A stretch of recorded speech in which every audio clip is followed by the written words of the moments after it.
Me out to the ball game. Good morning. Welcome to Take Me Out to the Ball Game today, as we're going to get going really fast and get out of here really fast. There's not much going on in the world of sports, as Major League Baseball will not be back until Thursday, and the NBA playoffs won't be back until Wednesday.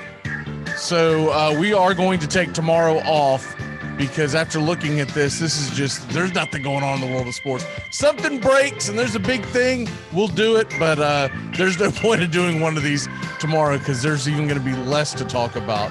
So Wednesday will be the game 4 of the NBA playoffs, as we all know, and we all await that. The home run derby was last night. Pete Alonso won that. Moving on from that, the All-Star game will be tonight, and it'll be interesting to see what the viewership is. I think it's going to have a hell of a dip. If you missed it, Major League Baseball is, though, in a bit of a renaissance, because their numbers have gone through the absolute roof the first half of the season. And it really is crazy to realize how much this has to do with the fact that the National Basketball Association has fallen all out of favor with the American sports public. Listen to these numbers. ESPN Sunday Night Baseball. Now, this is compared to 2020, but still, you have to realize when Major League Baseball came back in 2020, there wasn't a lot of sports going on anywhere. So realistically, last year should have been the uptick. Last year should have been, all right, let's go. Let's get it going. Instead, this year, when you have so many things that you can do now, you can go to restaurants, you can go to bars, you can do whatever. People are watching baseball at a higher clip than they've ever watched. And I think a lot of that has to do with something we're about to talk about in a second. But I think a lot of it has to do with the popularity of some of their young players, and Shohei Ohtani mainly one of them. Now, ESPN's Sunday Night Baseball up 26%. Fox Saturday Baseball, the Saturday night game of the week, up 32%. TBS is up 49%. That is one that strikes me as odd, because you can go out and do a lot of things on Sunday afternoons this year that you couldn't do last year, and people are watching TBS's baseball Sunday afternoon game. It's the only game that they get a week, and they're watching it at a high clip. FS1 is up 78%. That's astonishing, because 9 times out of 10, I don't even realize FS1 has a game on. Now, I do the MLB package, so a lot of these things don't affect me. I normally stream elsewhere. I stream on the MLB app. It's just a lot easier just to go to one place and I stream it, as opposed to trying to see what channel other things are on. I will come across them from time to time when I'm channel surfing and I've got another game on and I'm putting in a second device on something, and I'll say, oh, okay, well, that game's on TBS, blah, blah, blah. But I don't go hunting for it. The one that jumps out at me the most, Major League Baseball Network, is up 34%. That's huge. That is absolutely huge, because they do games around the clock, all day, any time of the week. They'll do it on a Tuesday afternoon as much as they'll do it on a Friday night. So that right there, that's the one that tells me that more than anything else, baseball is more popular.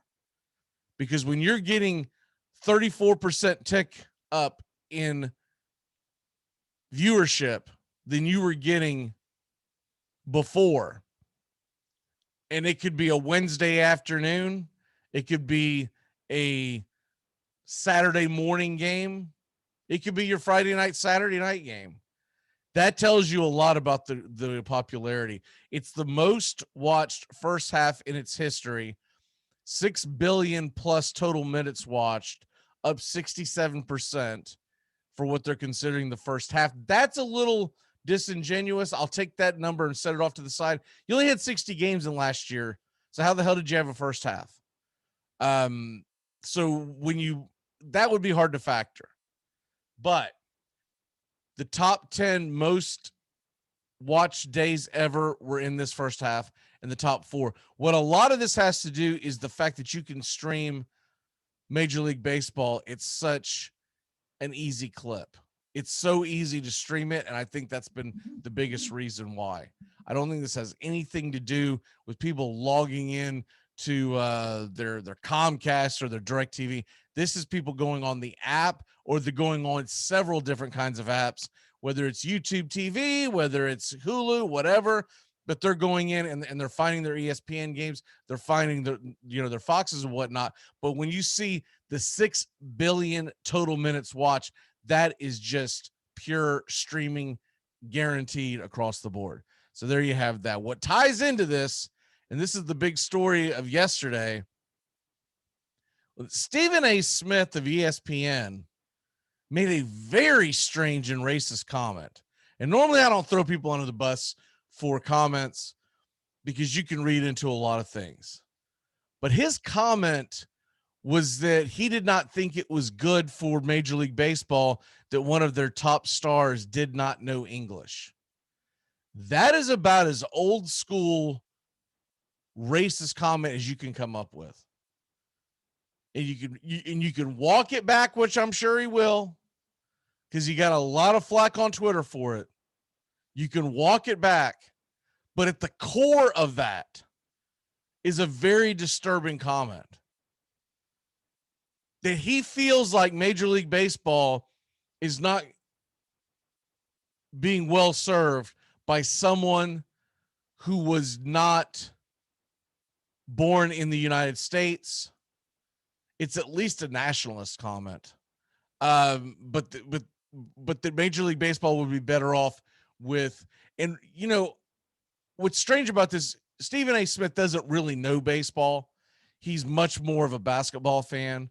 When he talks baseball and football, I always take everything he says with a grain of salt, because you know that he does not know the game, that he is not a student of the game. He is a student of the National Basketball Association, and that's where it ends. It's where it's always ended with Stephen A. Smith. He's a fan of football. He's a fan of baseball, but he doesn't know it. I've never heard him make these comments about all the different NBA players from all over the globe. Why was this not an issue when Dirk Nowitzki first hit the scene in the NBA? I know now that he speaks really good English, American English, but when he first came over, there was a language barrier. There's been a language barrier for a multiple. What about Yao Ming? Why was this not a big deal with Yao Ming? It's a really strange comment to throw out there. And Yao Ming was a big star, whether he will like to accept it or not. It sounds like to me he doesn't like to accept things like this. Yao Ming was a huge star globally. It's why he got voted into the All-Star game, because they opened it up when they opened up the voting for the internet years ago. Yao Ming was one of the first stars for this. So Yao Ming, good for NBA. Shohei Ohtani, bad for MLB. Makes no sense. One of the most electric players that there are. He's going to hit leadoff, and he's going to open the game as a pitcher, which is a unique thing. And for people who are going to watch it, you know, they're going to be into it. And I guarantee you're going to get a lot of people all over the globe watching this because of Shohei Ohtani. If it wasn't for that, you're going to get a lot of Americans who won't watch it. So the American numbers, I believe, are going to be down. It helps them a little bit that they didn't have one last year, but the simple fact that they took the All-Star game out of Atlanta, Georgia, and hurt those business people that is going to be something that's going to stick in the craw with your diehard Braves fans, and also anyone who just feels like that this was incredibly unfair, which it was. It was incredibly unfair. But it'll be interesting for me to see what their total numbers are on that. But I think globally, Shohei Ohtani is going to bring people to the table.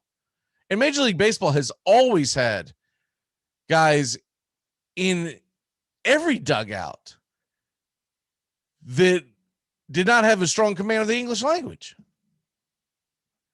It goes back years, decades. One of the first biggest stars of the television era was Roberto Clemente.